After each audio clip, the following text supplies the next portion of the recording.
Bem-vindo ao Viver Sustentável. Aqui no nosso programa, temos procurado mostrar como funciona a reciclagem de papel, plásticos, vidro, metais, nas suas diversas fases, desde a coleta, triagem, enfardamento, reprocessamento e geração de novos produtos. Mas já pensou como se dá a reciclagem de um automóvel inteiro? Vamos conhecer hoje como funciona a reciclagem de automóveis.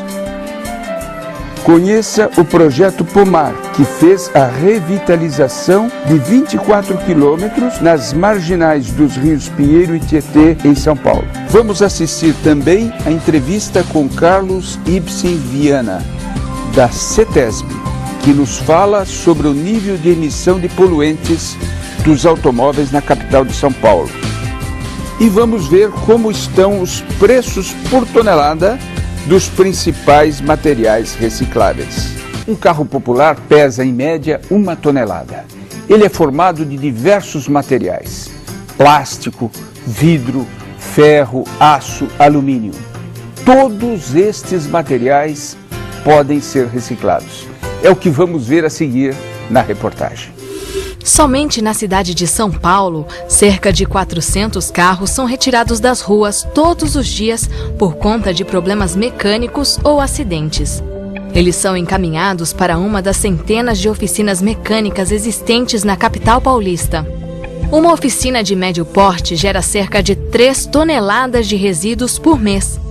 Mas você sabe para onde vão as peças inutilizáveis do seu carro?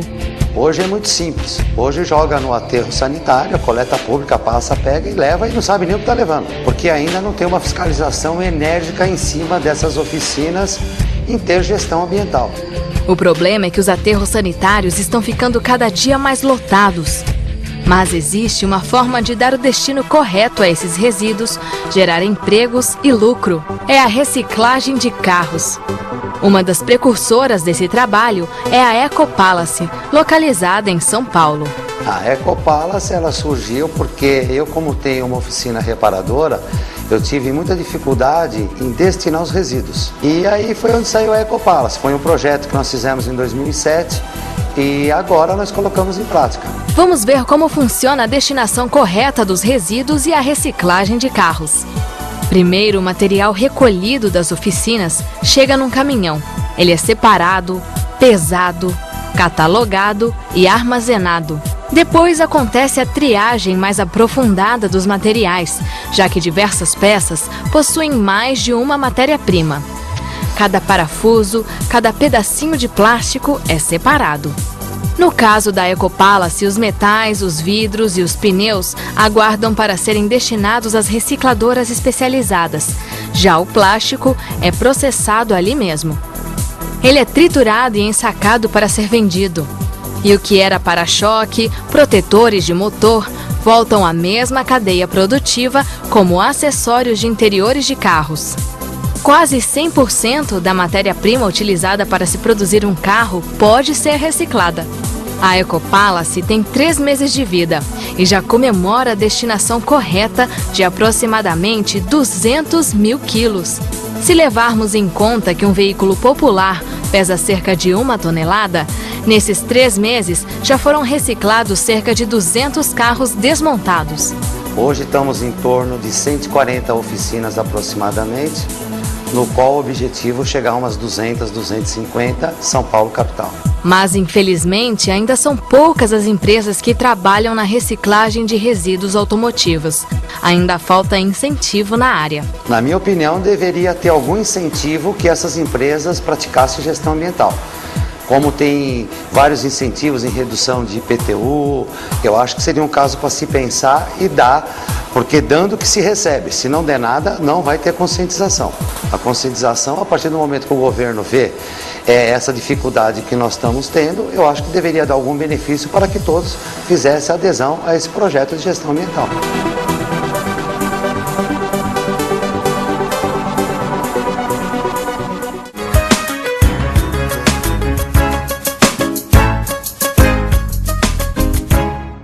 Meu nome é Vanderlei Violim, sou consultor. Por que não se adota para veículos o selo de eficiência energética? O selo de eficiência energética é apenas um elemento dentro de um contexto maior para substituir grande parte da frota que polui por uma frota menos poluente. Como que conseguimos isso? Com uma atuação nas 3 vertentes. Primeiro, legislação. Limites máximos de poluição para os novos veículos. Segundo, investimentos em pesquisa, para que nós possamos ter realmente condições tecnológicas de ter veículos que são veículos verdes. E, em terceiro lugar, o consumidor, a conscientização.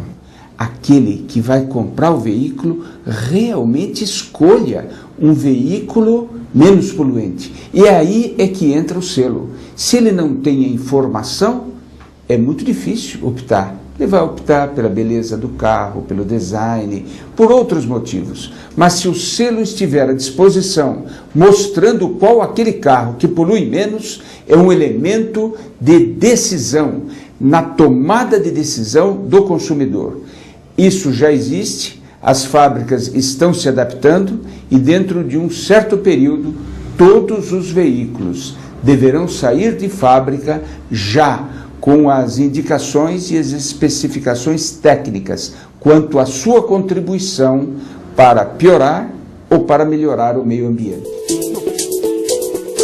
O Viver Sustentável pergunta: quanto pesa em média um carro popular? Letra A, 1 tonelada. B, 2 toneladas. C, 3 toneladas. Ou letra D, 4 toneladas. A resposta correta você confere no próximo bloco.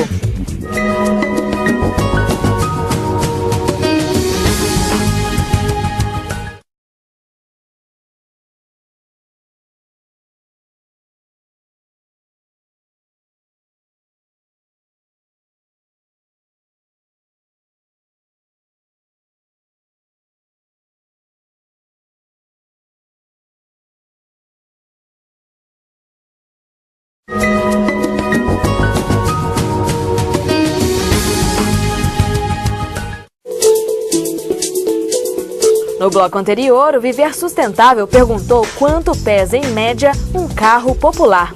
A resposta correta é letra A, 1 tonelada. E quase todo veículo pode ser reciclado, portanto, não deixe que as peças usadas de seu carro sejam levadas para os aterros sanitários. Incentive a reciclagem.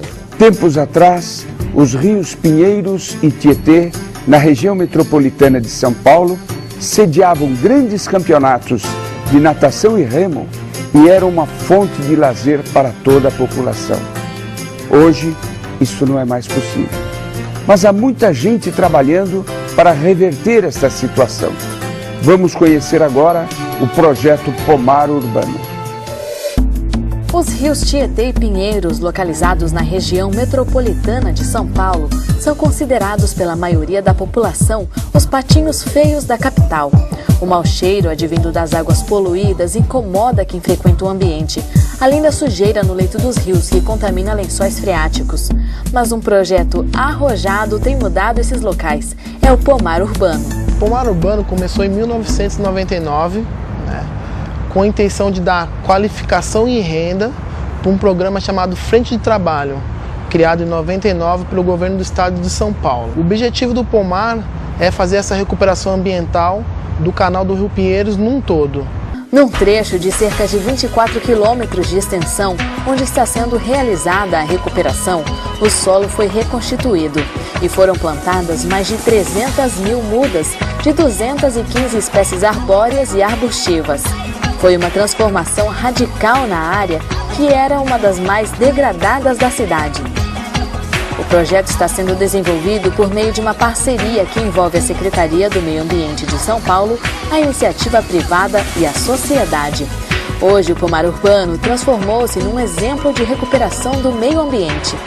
Um dos objetivos do Pomar Urbano é o resgate da cidadania de trabalhadores desempregados, proporcionando ocupação, renda e qualificação profissional. Mais de 1.500 pessoas participaram do Pomar Urbano, abrindo-lhes a possibilidade de reinclusão social. Essa parte social também foi muito importante no início do trabalho, porque 90% do trabalho que hoje é solidificado é devido a essa mão de obra das pessoas que passaram por aqui pela frente de trabalho, né? Então, quer dizer, durante esses 9 meses a gente se preocupou em quê? Em capacitá-los e treiná-los para realmente reentregá-los novamente ao mercado de trabalho.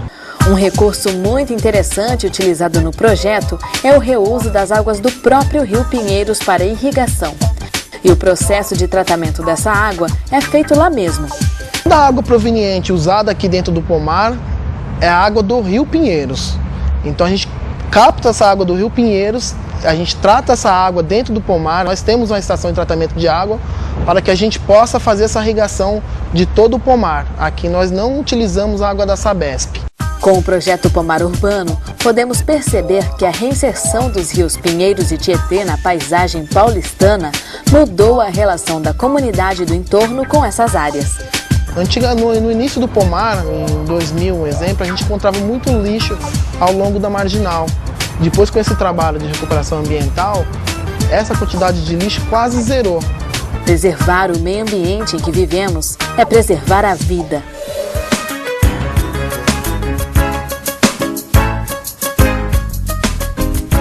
Como funciona a lei que pretende remunerar por um serviço ambiental?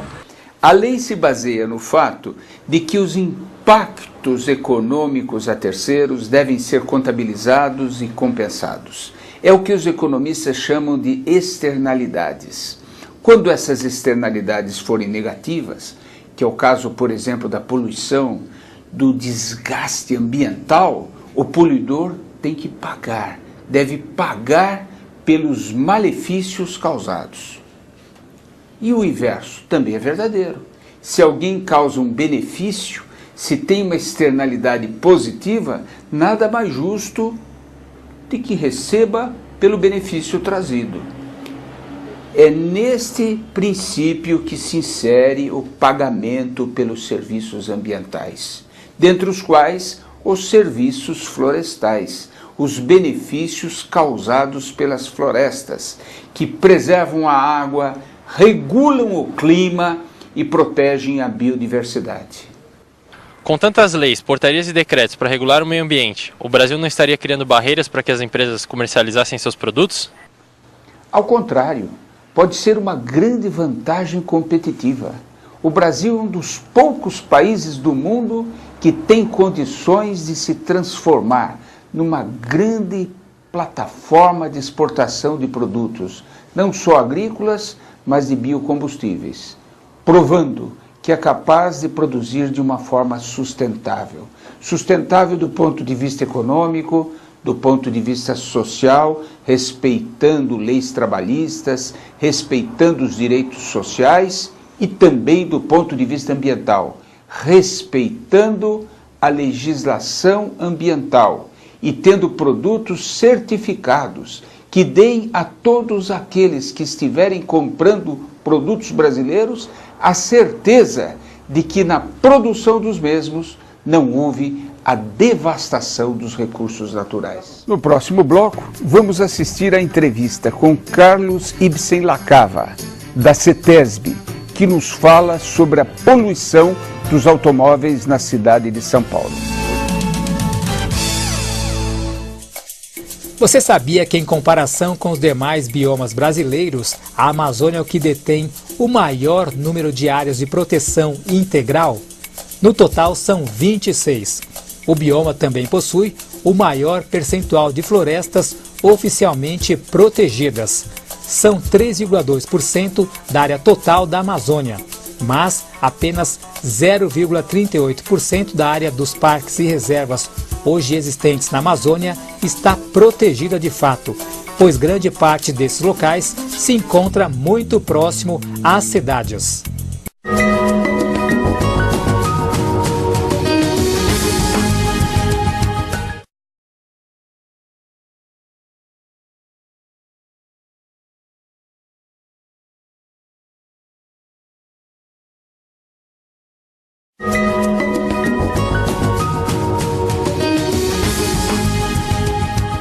Olho vivo, consumidor.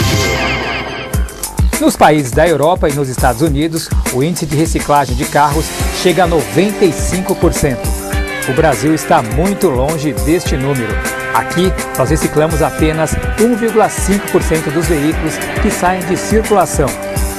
No Japão existe a lei de reciclagem de automóveis com meta de 70%. Uma lei dessas no Brasil seria um alívio, já que só na cidade de São Paulo, 400 carros precisam ser removidos todos os dias das ruas por conta de problemas mecânicos. Além disso, a idade média de nossa frota é de 9 anos para automóveis e 17 para caminhões. Hoje é um prazer estar aqui na CETESB com o Dr. Carlos Lacava, gerente do Departamento de Desenvolvimento Tecnológico e de Sustentabilidade. É um prazer contar com a sua presença no programa. O prazer é todo meu atender aí a nobre, digamos, solicitação, né, de discutir um pouquinho a questão ambiental, que é uma questão tão importante, né, para São Paulo. Lacava, São Paulo é um dos maiores conglomerados do mundo. Só Hong Kong tem uma densidade demográfica maior do que São Paulo. Por isso os problemas são todos grandes, imensos. E quanto à questão da poluição atmosférica em São Paulo, a informação que se tem é que o maior poluidor, o maior responsável por esta poluição são os automóveis. Confirma isso? É verdade, o adensamento causou aí um acúmulo muito grande de poluentes de origem veicular. Né? Hoje nós temos uma frota muito grande, né, na área metropolitana, em torno de 9 milhões de veículos. E cada veículo é uma fonte de emissão, de tal forma que hoje nós temos aí em torno de, para alguns poluentes, 98% a quase 100% da emissão de origem veicular. E os dados ainda dizem que a cada dia útil aqui em São Paulo são lacrados 1.000 veículos leves de passeio novos. Aonde vamos chegar? O que pode ser feito para compensar a poluição gerada por esses novos veículos? O que se fez ao longo desses anos, e acho que tivemos grandes ganhos ambientais com a introdução de limites cada vez mais rígidos, políticas cada vez mais rígidas para os veículos.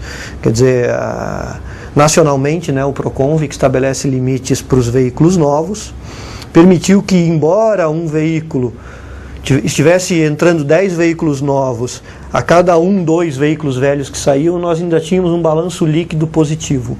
Ou seja, os 10 novos poluíam menos do que os 2 antigos que eram sucateados. Exato. Isso aconteceu também com as motocicletas, até mais recentemente, porque as motocicletas, e é verdade ainda hoje, uma motocicleta emite mais do que um veículo zero. Uma motocicleta nova emite mais que um veículo zero. Mas ela vai ser, até por ser um motor menos potente, ela vai ser adequada e agora nos próximos anos ela começa a atender limites bastante rígidos também. Essas são as normas de um outro programa que chama Promote, que é o equivalente do Proconv para motocicletas. Tá? Então isso permitiu que a gente tivesse, aí, principalmente nos anos 90, um ganho em termos ambientais na região metropolitana, né? Fora todo o programa, claro, de controle veicular que foi feito. Agora, qual que é o problema de você trabalhar com um aumento de frota? É que a poluição ela não se dá só, digamos assim, em função do veículo em si, mas da condição de uso do veículo. Então, se eu tenho um veículo que está trafegando numa velocidade média, por exemplo, muito baixa, ele emite mais poluentes, porque ele está trabalhando com o motor sempre numa condição ruim, num ciclo urbano muito lento. Então, ele demora muito tempo, demora 2 horas, 3 horas para chegar ao seu destino, trabalhando em primeira e segunda marcha, ou seja, a emissão fica muito alta. Então, quer dizer, enquanto a cidade não conseguir criar formas dos veículos se movimentarem mais rapidamente, ou mesmo de retirada desses veículos de circulação, a gente vai ter dificuldade, né, de reduzir drasticamente esses níveis. Ou seja, é preciso haver uma política que no seu conjunto, na sua totalidade, signifique um vigoroso desestímulo ao uso do automóvel individual. Claro. Mas na prática isso é muito difícil, né? Porque o sonho de todo jovem é ter seu próprio carro, o sonho, independente da idade, a pessoa quer ter seu próprio veículo. Ficou muito na cultura, na nossa cultura, ter seu próprio veículo. Então, agora, veja bem, muitos países desenvolvidos estão encarando de frente essa questão, em parte restringindo o uso do automóvel mesmo, quer dizer, criando barreiras, restrição ou restrições econômicas ou simplesmente restrição de uso, né? Quer dizer, áreas livres de automóvel, ao mesmo tempo investindo mais em transporte coletivo, de qualidade, mesmo de boa bicicleta, ou integração muitas vezes, porque a bicicleta, que num primeiro momento todo mundo diz assim, olha, a bicicleta é inviável numa cidade como São Paulo, porque a cidade é muito grande, a bicicleta... Mas permite você integrar a bicicleta com outros modais, né? Integrar a bicicleta com ônibus, metrô, com um corredor de ônibus, com um metrô, com um trem de superfície, ou seja, criar um mecanismo, porque o trem não consegue passar na casa das pessoas. Mas se eu tiver aonde deixar a bicicleta numa estação de metrô, eu posso pegar uma bicicleta, andar 10 minutinhos até a estação do metrô. Isso evita que o cidadão saia de carro, porque ele não vai sair de carro para deixar na estação do metrô. Ele sai de carro e vai até o destino final com o carro. É isso que acaba acontecendo. Então, quer dizer, esse é um desafio para sairmos digamos, dessa armadilha que nós estamos, que é aumentar o número de veículos. Isso cria mais congestionamento, criando mais congestionamento nós temos que criar mais vias para os veículos, e mais vias para os veículos significam mais veículos na rua e mais congestionamento, né? E aí a gente acaba tendo todos os malefícios dessa política, e um deles, certamente um dos mais importantes, é a questão da qualidade ambiental, né? Quer dizer, nós temos um comprometimento, inclusive, de saúde, né, por conta dessa emissão veicular. Citou, Lacava, como exemplo de carro limpo, de tecnologia limpa, o carro a hidrogênio e o elétrico. E não falou nada sobre o carro a álcool. O professor Paulo Saldiva, professor da USP, tem um estudo que me deixou muito impressionado. Diz que, graças à substituição do chumbo tetraetila pelo álcool, e também pelo uso do álcool hidratado, quer dizer, o carro que só é movido a álcool, nada, zero de gasolina, isso evitou muitas mortes no Brasil por poluição atmosférica. E dá dados estarrecedores sobre o número de pessoas que ainda morrem por ano em função de problemas respiratórios decorrentes da poluição. Como que vê essa questão do etanol brasileiro? A introdução do etanol como combustível diretamente, ou nisso que a gente chama de gasolina C, né, que é a gasolina que a gente hoje tem disponível no mercado, que é uma gasolina 75% de gasolina e 25% de etanol, ela traz também uma redução de alguns compostos, né, que são típicos dos combustíveis de origem fóssil. E que são combustíveis, compostos que trazem de fato grandes malefícios, inclusive carcinogênicos, são compostos bastante agressivos, principalmente para os sistemas respiratórios e cardiovasculares. Por último, Lacava, São Paulo foi o estado que aprovou uma lei de política de mudanças climáticas, obrigando-se a reduzir as suas emissões até 2020 em 20% em relação a 2005. Para conseguir esse resultado, vai precisar também da contribuição da inspeção veicular, ou seja, vai precisar diminuir as suas emissões dos veículos, ou não precisa contar com isso? A redução dos outros setores já vai ser suficiente? Olha, eu estou certo de que o setor de transporte é dos setores que tem a maior emissão de gases de efeito estufa no estado de São Paulo. Porque o estado de São Paulo praticamente não tem desmatamento. Isso significa que nós vamos ter que trabalhar de forma um pouco mais eficiente. Tentar transformar quer dizer, o nosso transporte cada vez menos dependente ou mais livre de carbono. Esse é um desafio. Ainda que nós trabalhemos, e isso precisa ficar claro, nós trabalhamos em grande parte com combustível renovável, né, que é o etanol, que em termos líquidos compromete muito menos do ponto de vista de aquecimento global, né? Mas ainda assim, nós temos uma frota diesel grande, nós temos ainda diversos setores industriais queimando óleo, queimando gás, quer dizer, com disponibilidade inclusive futura ainda de distribuição de mais gás, de mais petróleo. Então, é um desafio grande. Até 2020 nós vamos ter que encarar isso de frente. E para conseguir essa indução ao uso dos veículos que poluam menos, eu preciso ter uma política fiscal diferenciada, uma política tributária diferenciada, alíquotas de impostos diferentes, para que um veículo que polua menos, que seja mais econômico, pague menos impostos e tenha o seu uso estimulado.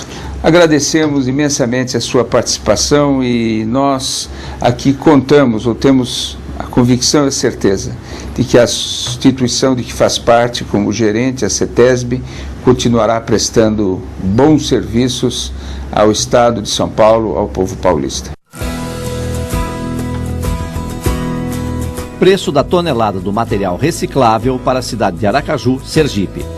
Papelão, R$ 200. Latas de aço, R$ 300. Alumínio, R$ 2.600. Plástico rígido, R$ 800. PET, R$ 350. Participe do nosso programa. Envie suas sugestões e e-mails para contato@viversustentável.net ou assista o nosso arquivo de programas viversustentável.net. Feliz Semana Sustentável!